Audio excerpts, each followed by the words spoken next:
দেশবাসী মনোযোগ দিয়ে শুনুন, ভারতের স্বাধীনতার সময় এই বিজেপি আরএসএস ভারতের স্বাধীনতার বিরোধিতা করেছিল।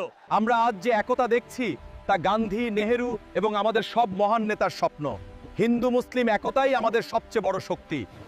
আজ এই মুহূর্তে দাঁড়িয়ে আমরা শপথ করছি যে হিন্দু এবং মুসলমান ভাইয়েরা কাঁধে কাঁধ মিলিয়ে এই দেশকে এগিয়ে নিয়ে যাবে। ভারতবর্ষে আরএসএস সংগঠন নিষিদ্ধ ছিল, যার কারণে ওরা বিজেপি দল গঠন করেছে। ভারতীয় জাতীয় কংগ্রেস ব্রিটিশের সঙ্গে সংগ্রাম করে ভারতবর্ষকে আজাদি দিয়েছে। আজ বিজেপি বলে কংগ্রেস ভারতবর্ষ কি করেছে? 12 বছরে বিজেপি সরকার ভারতবর্ষে কি করেছে? শুধু হিন্দু মুসলমানের রাজনীতি করে সমস্ত ভারতবর্ষকে একটি অগ্নিগর্ভ পরিস্থিতির মধ্যে ফেলেছে।